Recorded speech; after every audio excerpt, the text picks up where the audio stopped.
My name is Clint. I'm from the south side of Chicago, Illinois. I joined the Navy when I was 17. My older brother, we were close in age. He was about 2.5 years older than I was, so he was gone. And I really wasn't gonna have anything to do without him there, so we both joined at the same time under the buddy program, same division in boot camp and everything. So we worked on the EA-6B Prowler aircraft. It's a electronic attack aircraft, and I was stationed on the West Coast in Washington State. Basically what we did, I worked in the line shack. What we did was pre-flight checks, fueling, oil servicing. We pinned and depinned ejection seats for the pilots. You know, being out there 6 months on the water is very stressful, and being able to have my brother there with me, you know, it was a big thing, and he kind of got me through, you know, the rough times on deployment. So it just so happened my brother, after boot camp, we separated because I was, you know, in a squadron and he was ship's company.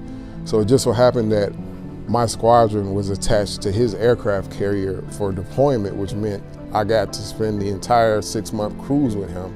So it was the turn of the millennium. They called it the Millennium Cruise.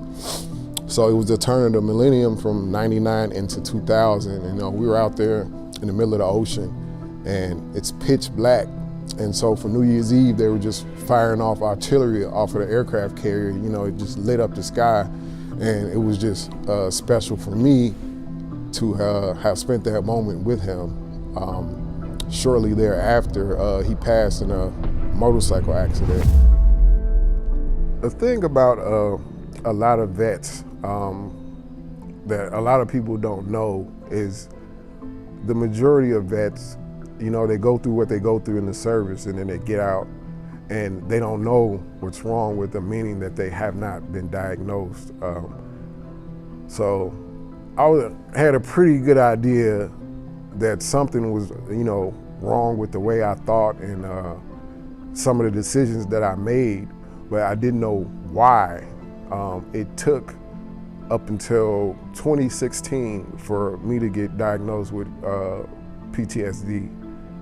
And how it ended up happening was I had a strong addiction.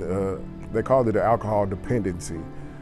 So I checked myself into the North Chicago VA, and during the course of the 35 days I spent there, I spoke with some doctors, and, you know, they asked me about, you know, things that happened while I was in the military and what I went through at a young age. And, you know, next thing I know, I'm diagnosed with PTSD. And it hit hard. It hit very hard. But having that label on it, you know, made it that much, you know, it was easier to deal with because I knew what it was as opposed to, you know, just living out my days and, like, you know, thinking that something is wrong with me personally, you know. I didn't like people standing behind me. You know, I would have panic attacks. I would get nervous around a bunch of people, and I would lash out. You know, until I sat down with someone and talked about those issues and verbalized them, put them on paper, learn ways to deal with it, like meditation. Just taking a little time out of each day for myself, whether it be 10 minutes, 20 minutes, just to sit and do nothing and just absolutely clear my mind. It's worked wonders for me and a lot of vets that I know. It was a trying experience, but, you know, I believe I'm a better person for going through it. Just verbalizing and putting on paper some of the feelings that I had about, you know, my experiences in the military. Every day it gets easier, you know?